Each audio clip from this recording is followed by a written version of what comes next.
अस्सलाम वालेकुम व्यूअर्स, कैसे हैं आप सब। उम्मीद करती हूँ आप सब ठीक होंगे। आज हम बनाने जा रहे हैं सर्दियों की मज़ेदार सी डिश गजरेला।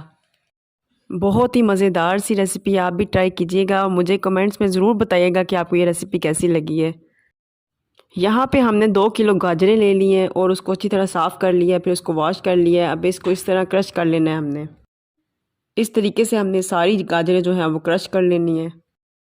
अब एक कढ़ाई ले लेनी है, उसमें हमने 4 टेबलस्पून जो है ना देसी घी वो डाल लेना है। उससे खुशबू बहुत मज़े की आती है और गजरेले का मज़ा जो है ना वो दुबाला हो जाता है। इसमें फिर हमने जो है ना 4 इलायचियाँ वो डाल देनी है, उससे भी टेस्ट बहुत अच्छा आता है। अब जो सारी गाजरें क्रश की हुई थी वो इसमें ऐड कर देनी है। अब इसमें एक छोटा गिलास जो है पानी का वो ऐड कर दें और इसको थोड़ी सी तेज़ आंच पे ही रखें ताकि इसको अच्छी तरह हीट लग जाए। अब इसको मिक्स करके अच्छी तरह और 15 मिनट के लिए हमने इसको तेज़ आंच पे ही ढक के रख देना है। अब यहाँ पे जो गाजरें हैं वो सॉफ़्ट हो चुकी हैं और इसको हमने 10 मिनट के लिए और हल्की आंच पे रख देना है पकने के लिए, ताकि थोड़ा सा और सॉफ्ट हो जाए। यहाँ पे हमने 1.5 लीटर जो है वो दूध लिया है। 2.5 कप जो है चीनी के वो डाल लेने हैं और जो बादाम है ना वो हमने क्रश कर लिए हैं दरमियाने दरमियाने, बहुत ज़्यादा उसको ग्राइंड नहीं किया। अब यहाँ पे जो है गाजरें वो बहुत सॉफ्ट हो चुकी हैं। इसमें हमने एक बाउल भरा हुआ जो है ना बलाई का, वो हमने ऐड कर लेना है। जो दूध के ऊपर से उतरती है ना बलाई, वो वाली। तो और उसके बाद फिर 1.5 लीटर जो है ना दूध वो हमने ऐड कर लेना है। अब हमने इसको अच्छी तरह मिक्स कर लेना है और इसको तेज़ आंच पे ही रखना है ताकि इसमें अच्छी तरह उबाल आ जाए।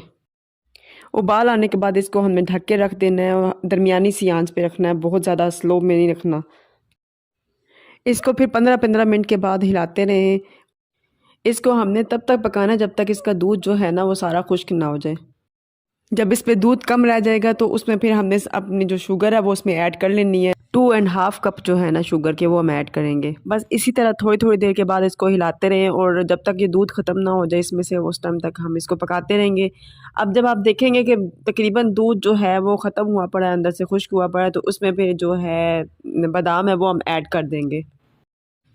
इसको बनाने के लिए हमें 1.5 से 2 घंटे ज़रूर लग जाते हैं। यकीन जाने ये इतना मज़े का तैयार होता है कि जो भी खाता है तो बस वो दोबारा ज़रूर फरमाइश करेगा कि इस तरह का ही गजरेला बना के हमें खिलाएं। अब यहाँ पे देखें 2 घंटे के बाद ये कितना मज़े का लग रहा है। अभी भी इसको हमने और खुश्क करना है, इसमें अभी और पानी पानी जो नज़र आ रहा है वो सारा हमने इसमें से खुश्क करना है। बिल्कुल जो है ना बिल्कुल खुश्क हो जाएगा ये हलवा। गाजरें तो वैसे ही आँखों के लिए बहुत ज़्यादा फ़ायदेमंद होती है, तो बच्चे अगर वैसे गाजरें नहीं खाते या उसका जूस नहीं पीते तो आप इस तरीके से बना के बच्चों को खिला सकते हैं। तो इसी बहाने बच्चे शौक़ से खा भी लेंगे। ये बहुत मज़े की भी रेसिपी बनती है। किसी की दावत करनी हो तब भी आप ये बना के खिला सकते हैं, बहुत मज़े से सारे शौक़ से खाएँगे। आप भी ये बनाइएगा बिल्कुल जिस तरह बताया, इसी तरीके से बनाएँगे तो आपको भी ये रेसिपी बहुत पसंद आएगी। अब यहाँ पे देखें हमारा हलवा जो है, हमारा गजरेला जो है वो बिल्कुल रेडी हो चुका है माशाल्लाह से, बहुत मज़ेदार। इसके ऊपर खोया जो है वो आप डाल लें। उसके ऊपर जो गार्निशिंग के लिए आप जो ड्राई फ्रूट्स हैं, पिस्ता हो गया, बादाम हो गए, ये सारे क्रश करके आप डाल सकते हैं। बहुत मज़े की रेसिपी है, आप भी ट्राई ज़रूर कीजिएगा। मुझे कमेंट्स में ज़रूर बताइएगा कि आपको रेसिपी कैसी लगी है। अगर आपको मेरी ये वीडियो पसंद आई है तो प्लीज़ लाइक करें, सब्सक्राइब करें, शेयर करें ताकि मैं और मज़ेदार सी प्यारी प्यारी वीडियोस आप लोगों के लिए बना के लाऊं।